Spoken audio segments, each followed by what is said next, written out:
En el nombre del Padre, y del Hijo, y del Espíritu Santo. Amén.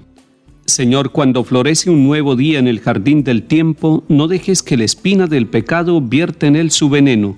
El trabajo del hombre rompe el surco en el campo moreno. En fruto de bondad y de justicia convierte sus deseos. Alivia sus dolores con la hartura de tu propio alimento, y que vuelvan al fuego de tu casa, cansados y contentos. Amén. Lectura de la primera carta del apóstol San Pablo a los Tesalonicenses, capítulo 4. Hermanos, no queremos que ignoren la suerte de los difuntos, para que no se aflijan como los hombres sin esperanza. Pues si creemos que Jesús ha muerto y resucitado, del mismo modo, a los que han muerto, Dios por medio de Jesús los llevará con él. Esto es lo que les decimos como palabra del Señor. Nosotros, los que vivimos y quedamos para cuando venga el Señor, no aventajaremos a los difuntos, pues Él mismo, el Señor, cuando se dé la orden, a la voz del arcángel y al son de la trompeta divina, descenderá del cielo, y los muertos en Cristo resucitarán en primer lugar. Después nosotros, los que aún vivimos, seremos arrebatados con ellos en la nube, al encuentro del Señor en el aire, y así estaremos siempre con el Señor. Consuélense, pues, mutuamente con estas palabras. Palabra de Dios. Te alabamos, Señor.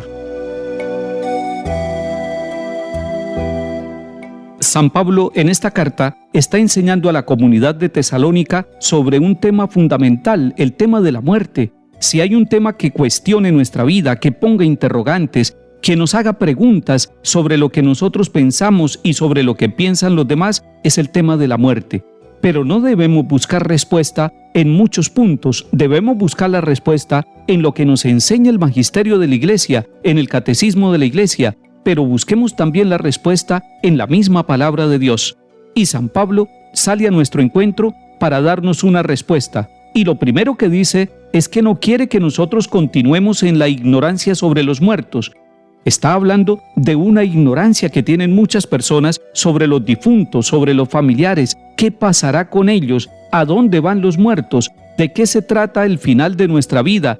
¿Qué irá a pasar con nosotros después de muertos? ¿Y qué pasará con nuestros familiares y con todos aquellos que han vivido y ya murieron, aquellos que ya probaron la muerte?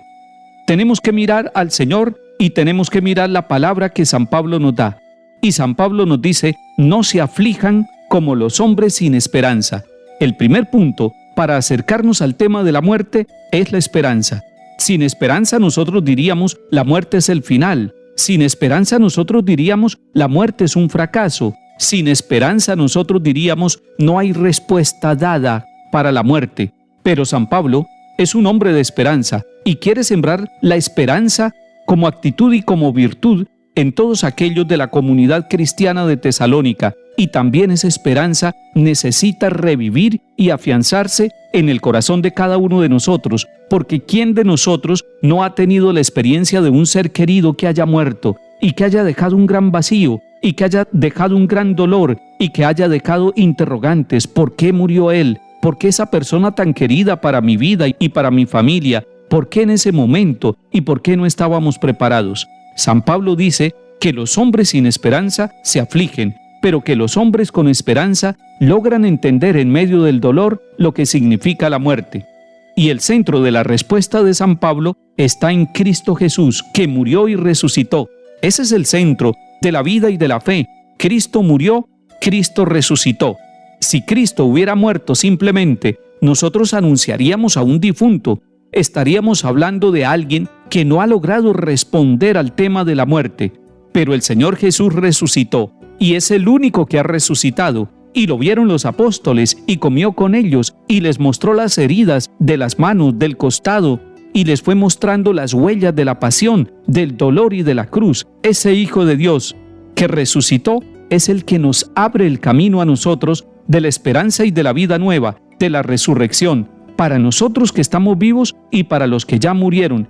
Y dice San Pablo, esto es lo que les decimos como palabra del Señor, no como palabra humana, no como un terapeuta que quiere consolar en el duelo a una persona, sino como una experiencia de vida. Cristo resucitó, y esa certeza nos anima a nosotros para seguir en el camino de la vida, incluso para llegar a la muerte, sabiendo que todos nosotros, cuando Él vuelva y nos lleve a nosotros con Él, estaremos siempre con el Señor.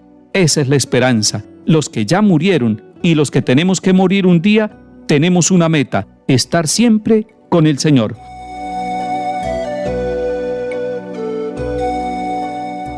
Salmo 95. Canten al Señor un cántico nuevo, cante al Señor toda la tierra, cuenten a los pueblos su gloria, sus maravillas a todas las naciones, porque es grande el Señor y muy digno de alabanza, más temible que todos los dioses, pues los dioses de los gentiles son apariencia, mientras que el Señor ha hecho el cielo. Alégrese el cielo, goce la tierra, retumbe el mar y cuanto lo llena, vitoreen los campos y cuanto hay en ellos. Aclamen los árboles del bosque, delante del Señor que ya llega a regir la tierra, regirá el orbe con justicia y los pueblos con fidelidad.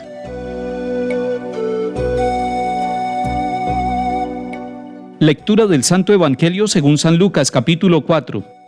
En aquel tiempo fue Jesús a Nazaret, donde se había criado. Entró en la sinagoga como era su costumbre los sábados, y se puso en pie para hacer la lectura. Le entregaron el libro del profeta Isaías, y desenrollándolo, encontró el pasaje donde estaba escrito: El Espíritu del Señor está sobre mí, porque Él me ha ungido, me ha enviado para anunciar el Evangelio a los pobres, para anunciar a los cautivos la libertad y a los ciegos la vista, para dar libertad a los oprimidos, para anunciar el año de gracia del Señor. Y enrollando el libro, lo devolvió al que le ayudaba y se sentó. Toda la sinagoga tenía los ojos fijos en él, y él se puso a decirles: Hoy se cumple esta escritura que acaban de oír. Y todos le expresaban su aprobación y se admiraban de las palabras de gracia que salían de sus labios. Y decían: ¿No es este el hijo de José? Y Jesús les dijo: Sin duda me recitarán aquel refrán: Médico, cúrate a ti mismo. Haz también aquí en tu tierra lo que hemos oído que has hecho en Cafarnaún. Y añadió: Les aseguro que ningún profeta es bien mirado en su tierra. Les garantizo que en Israel había muchas viudas en tiempo de Elías, cuando estuvo cerrado el cielo 3 años y 6 meses, y hubo una gran hambre en todo el país. Y sin embargo, a ninguna de ellas fue enviado Elías, más que a una viuda de Sarepta, en la región de Sidón. Y muchos leprosos había en Israel en tiempos del profeta Eliseo. Sin embargo, ninguno de ellos fue curado más que Naamán, el sirio.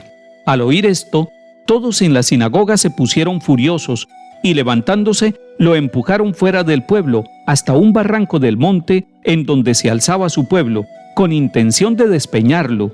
Pero Jesús se abrió paso entre ellos y se alejaba. Palabra del Señor. Gloria a ti, Señor Jesús.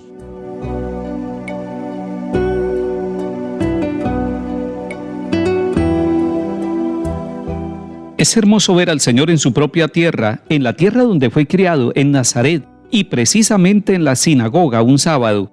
Jesús toma el libro del profeta, lo desenrolla y lee el capítulo 61 de Isaías. El Espíritu del Señor está sobre mí. Y dice San Lucas que toda la sinagoga tenía los ojos fijos en él. También nosotros tenemos los ojos fijos en él. Y el Señor empezó a decir: Hoy se cumple esta escritura que acaban de oír. Es el cumplimiento de la profecía. Se admiraban de él, pero él se daba cuenta de que sus paisanos se preguntaban: ¿No es este el hijo de José? Y por eso dice: ningún profeta es bien visto en su propia tierra. En tiempos de Elías, solamente una viuda extranjera es atendida por él. Y como en tiempos del profeta Eliseo, solamente un sirio, también un extranjero leproso, es curado por él. El temperamento, la actitud de los que estaban en la sinagoga escuchando a Jesús fue cambiando. Les gustó el comienzo, se fascinaron al comienzo y se admiraron, pero después, cuando empieza a tocarlos a ellos y cuando empieza a decirles que el Evangelio se cumple para que toda la humanidad encuentre en Cristo la salvación, tratan de despeñarlo, se ponen furiosos, se levantan y lo empujan.